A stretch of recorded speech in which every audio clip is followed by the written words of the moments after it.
Now till now we've seen how we can create strings that are static in nature. That is, they don't allow you to add something dynamic to the string from the activity itself. Now let's see how we can add create strings that are somewhat dynamic.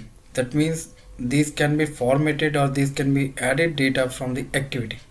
Let me create a format string. Now in this, as you can see, what we have added here is something in percentage and something with dollar. When we say this is %1, so this is the first variable that will be added from the activity, and the type of this is $s, which is a string. So I say I love this city. There is some city name here and I have been here these many times. So this is something which is an integer.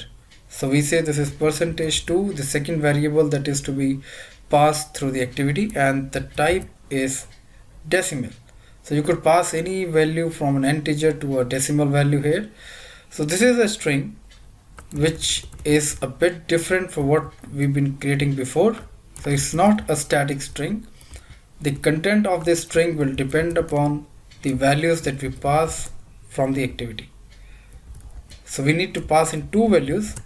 So what we'll do is we'll create a layout, allow the user to enter these values, and through the activity pass values to the string and show this on the main UI screen. So let's create the UI for this. Now what the UI has, if you can see, I'll just go to this now. So the UI in this case has something for the user to enter the city name, enter the number of visits, we submit, and then the result comes here.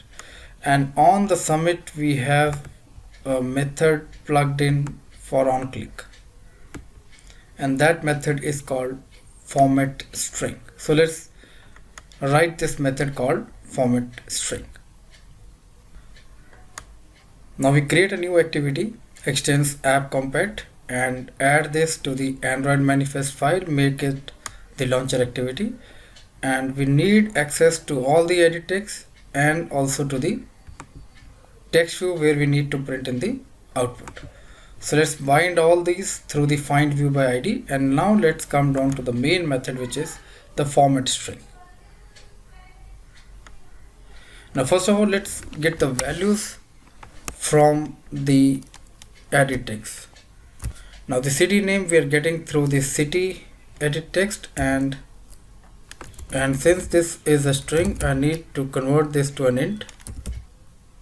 Now I have both the name of the city as well as the number of visits. Now let me get the string from the XML file. Now one way is to get through the resources, but since string is so common, you can get it directly through the getString method. We name this as the original string.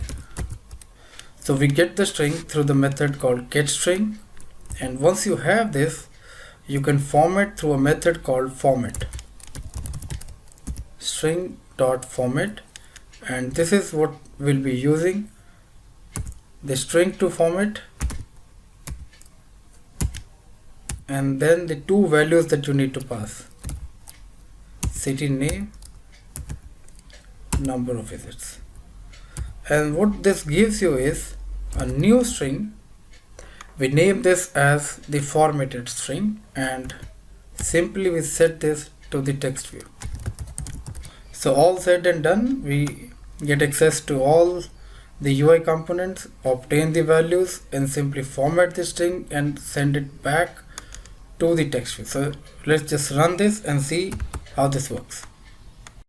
So let us see how this works. I've entered city name as London, the number of visits 4. Now let me submit this. So it says I love London city and I've been there 4 times. So this is how this string can be input with different, or it can be injected with values from the activity. So this is how the format string works rather than the plain static string that we were using earlier.